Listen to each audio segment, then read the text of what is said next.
Hello and welcome to Conquering Mount Scrapmore with Brenda. I'm Brenda and we're here today with another episode of the Orphan Block Challenge.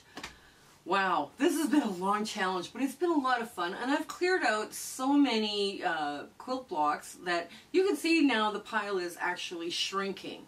But what we've done today is we've sorted. But before we get into all of this, I want you guys to go check out Connecting Threads on YouTube. They have all sorts of fun little videos there, and they're talking about fabrics and, you know, blocks and thread and all sorts of things. So if you guys want to check that out, it's in the show notes below with their YouTube link. Now also in the show notes below, you're going to find our Facebook group as well as the Zoom sew date and the Zoom link with the password for the next virtual sew date on Zoom. Now it's there from today to the end of December, and then we'll look at another, you know, a set of dates for the next year. But it's been, those Zoom sew dates have been a lot of fun. Also, the Facebook group has been a lot of fun too, because we are making use of those rooms, and those rooms are wonderful to sit and chat with members and get to know other members within the group. So if you're interested in something like that, please do check those out. So come on in, we've got some sewing to do and showing you what I've sorted. Okay, we're at the cutting table and we've already sorted everything. So this is all my 3.5 inch, and this is like, what I've done is I've taken freezer bags and I've labeled them, you know, 5.5 inch, you know, 2 inch, right? 2.5 inch, which is my current leader ender project, which, I mean, you know, they add up quickly, and my 3 inch. Now I am not sewing my little blocks together yet because I need them.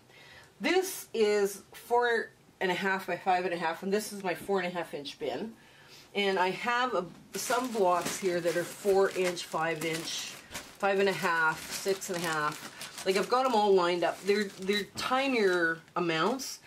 Now I did have a bin of 12.5, but I've already sewn them, and that's what the quilts you're going to see at the end. I've got an 8.5 inch bin, a 9.5 inch bin, and like I say, every time I do this I find more blocks that are the same. I have to sew them. So this will be all in one, all of this, because they're all the same. They're all the same tone. They're all the same. They work really well together. So I will put them all into a twin, you know, twin quilts. But I want to put sashing in between them. So this is what we're sewing right now, today, and we're doing it by webbing, a modified webbing technique. What you do basically is you pull out all your 11 inch blocks or 11.5 inch blocks, or your blocks that are all the same size, and you make sure you trim them all to that size. They're easier to work with if they're all trimmed. Now I do have some 12.5s that are left over, but that's okay. We'll use them. We will use them. They won't go away. So this is what we've done. We have done all the sorting by size. Now I haven't done anything by color yet. I mean, if you had, let's say, lots of cool tones or warm tones, you could sort by color and then sort by size. But it's easiest to put all your blocks that are the same size together in a quilt. So let's get to the sewing now. Okay, so we're off. I've got a funny story to tell you guys. I was babbling away. I was sewing all the focal block on and showing people how easy it was to web a quilt around a focal block. And I looked up and we weren't recording. So my bad. My bad, we were not recording. So it was like, oh dear, I am so sorry. But, I mean, once it's sewn, it's kind of silly to take it apart, you know, so. Now, what I'm doing is basic webbing, right? I'm doing just nothing but basic, you know, basic thing here now. So what I'm going to do is I'm going to, oops, I should get one with more pieces in it.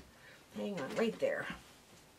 So basically, I'm going to go 4 down and 5 across.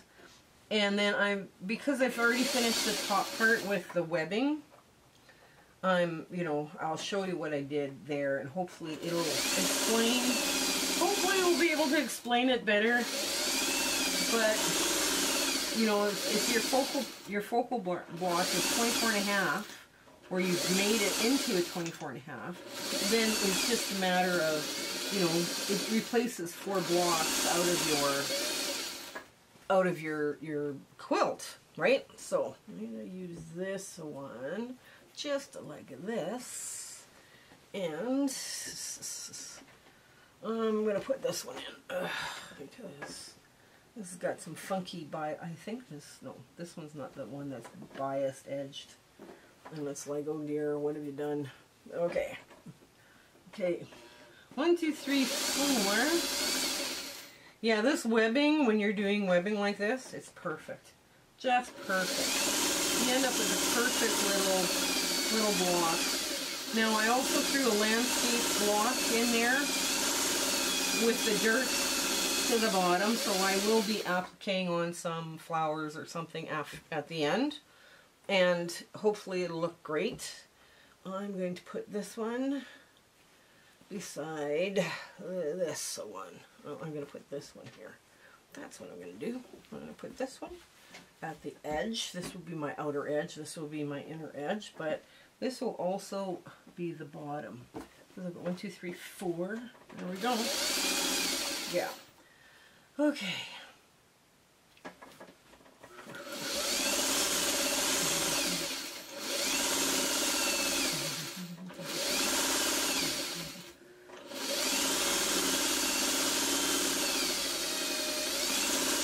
And I think it's nice to have blocks like this in a child's quilt every once in a while, just to remind them they're, you know, it's not too cutesy, it's not too babyish, it's, you know, it's just fun. It's just a fun block. I did put some embroidery on it. I don't know if you can see the embroidery on this, but I'll show it to you when we get this quilt done. I've made a few of those kinds of blocks, and I had fun with them. I figured, okay, this is time we need to have fun. It should be good. Okay. Now I just pull them back into my lap like so. And I'm looking now for a darker one. Oh, or I could do this one. This one would work. This one's a lot of fun. I'm already on my 3rd row. There we go. Match it up.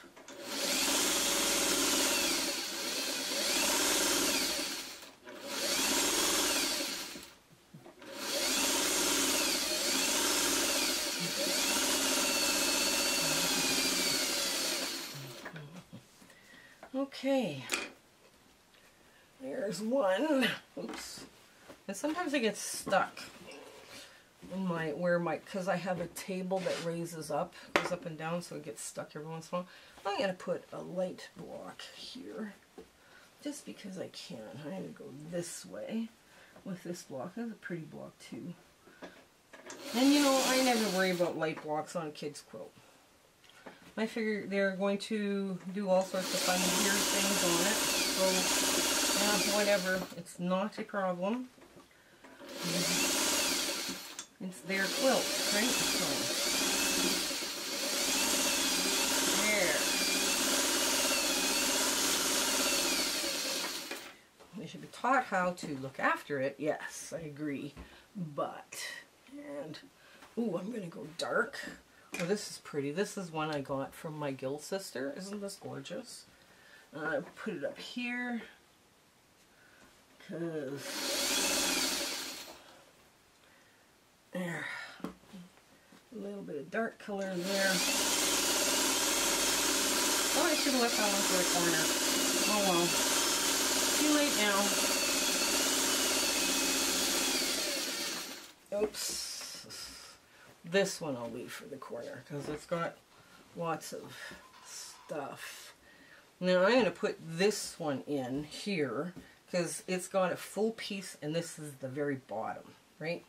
So I've got a full piece at the bottom. It doesn't, you know, it's not so likely to come apart before it gets quilted. Sometimes they, like especially if you have a lot of seams on an edge, it'll start to fall apart on you before you actually get it quilted. Which is like, oh no, that's not a good idea. Okay, get all this up. here, oops, up here, and get another little leader ender through.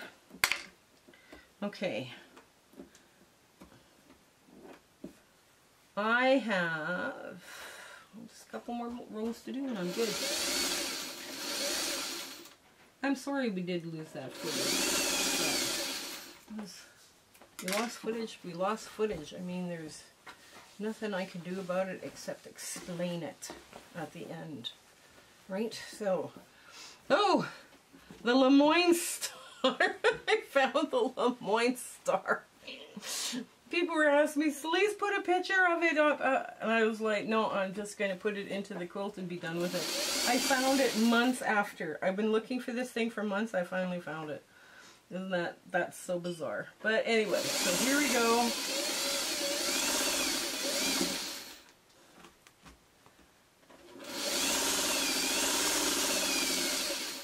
Okay. There we go. Okay, there. Oops. Alright, next up I need one with lots of seams on the sides. Oh, ooh, this one's pretty. This one's pretty. That'll work. That'll be fun in there. There we go. I am basically, all I'm doing is sewing them. These blocks are different. And I'm basically sewing them together because I found out a long time ago, the more you stress about blocks going together and what they're going to look like, you play that shuffle game for hours. Nobody's happy, and at the end of the day, you know, it would have looked fine with just half the effort. But, I mean, we all are perfectionists, so I'm going to put this star in. I think the star is pretty cool. There we go.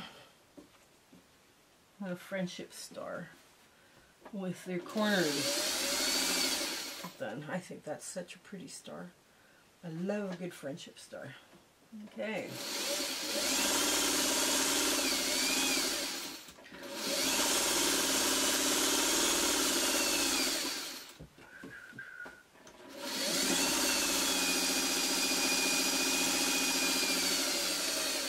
Okay, and last up, oh, on this row, oh, let's try this one. Let's do this one. This one's nice and dark. It's got some pretty red and speckledy bits, and it will look very striking against that log cabin block.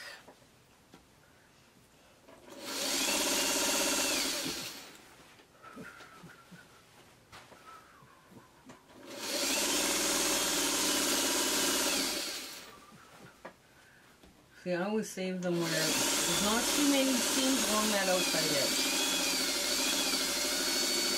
Okay, get another little leader ender. Okay, press to the dark. Just quick finger press usually works.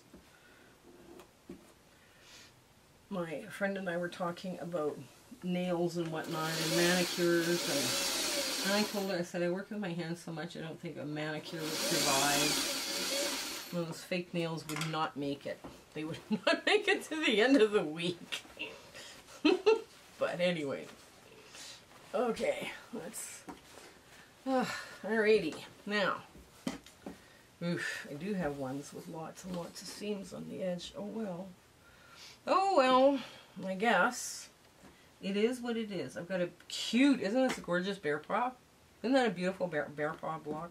Anyways, so I try to, I guess I should have looked through the pile a little bit better before I start sewing, but oh well. Oh well. It's fine. It's fine. It'll do. It'll do. It'll be good. I have so many blocks now that it's just like, it'll be fine. It'll be good. Don't worry about it.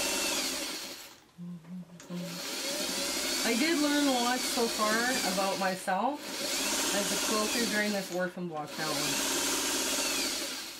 And I did make some rules for myself for future. Because I'm like, wow. There's lots of stuff that I need to stop doing, essentially, is what needs to happen here. Okay, there we go. And yeah, I need to stop sitting in here and making blocks, random blocks. I should be, if I'm going to sit and make blocks, I have to make blocks and then move them out. But I have a couple of different ideas I'm going to try, so it'll be fine. It'll be fine. There we go. Okay.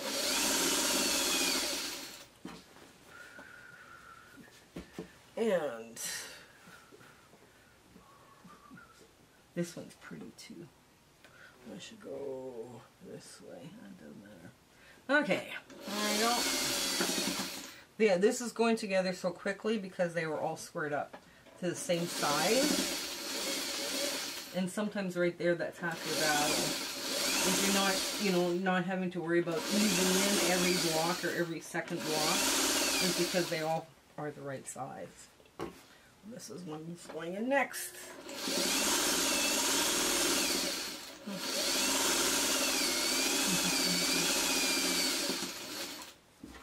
Oh, two circles beside each other. It's okay. And two darks beside each other is okay too.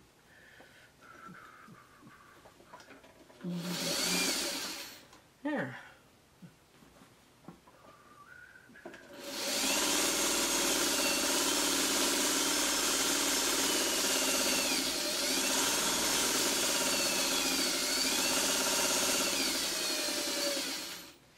And there.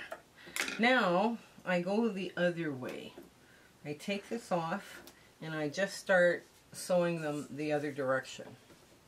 Right, so it'll be fast, quick little thing, and then I sew the bottom onto the top. And I'm sorry again because we didn't have the camera going, you know, and it's just one of those things. So that's what we're going to do. We're going to stop here and we'll get to the ta-da moment, and then I'll explain everything. Okay, so this is the quilt we just finished. Now, I'm going to open this twin size one up for you. Now, all of the directional blocks, like the puppy dog, the dog block, I hope you can see it, yeah. And that, okay, that dog, wrong way. Oops, sorry. This are all going the same way. But when I take this, all of the blocks, the directional blocks like the heart, the hosta, where's the hosta? On this side? The hosta. Everything is on the right, is going the right way. Now, what I did is I took the nosegay. I'm having a hard time. I put 2 on this side, no, this side, and I put 4 on this side, right? So, and then I put 5 across the top. So that gave me my 5 by 7. And then you watch me put together the bottom part of this. So I did pretty much all of these the same, except they have more focal fabric. So I'm just going to quickly show you them. Okay, get the trusty cameraman to hold all of these. Now I found, I did have a lot of warm tones. So I did, with this one, try to go warm tones. And some of these you might recognize, some of these you might not. And there we go. Take the next row. Okay, we'll get the cameraman to put a little slideshow together. This is such a beautiful block, this one. And we've got a Lemoyne star, an applique Lemoyne star.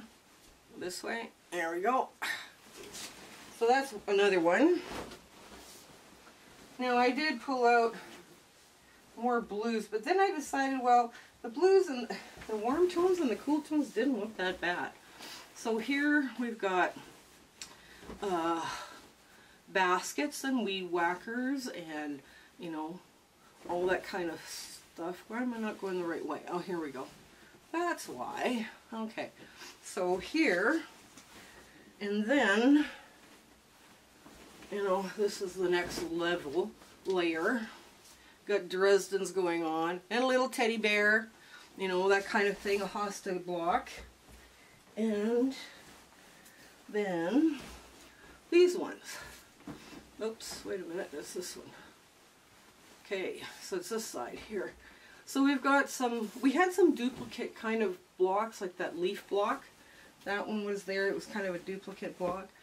You know, there was blocks. This block, I had made my niece a quilt, and this is one of the blocks, this block here I used in her quilt. So here we go, got another one. So all of these blocks I put together, and I made sure the directional ones were all the same, going all the same way. Now, this one, we have an elephant. Now you see these little rows of flying geese in these blocks.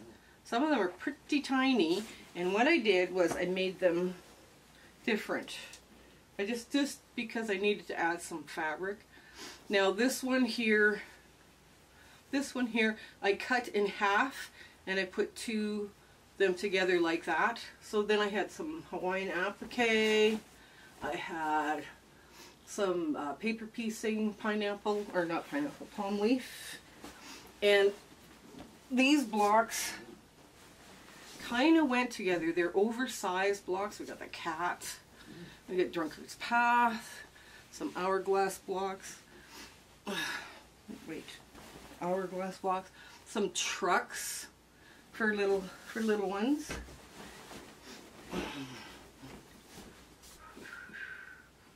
Okay, there we go. And I also got the sunflower. My sunflower block, my baby sunflower got in here too. So I put that one in. Okay, so we've made a couple of these blocks. Like this block here, this basket block, I didn't want it to come into the two pieces at the same time. So we got some, you can see I had some border pieces that I just put together. These will look really different in pictures. Now I also started putting in some smaller blocks. Like I don't know where the ice cream cone is here. But all of these blocks, I've got it upside down. That's why. Okay, so I've got some pencils and a spool block and a cactus block and other fun little blocks.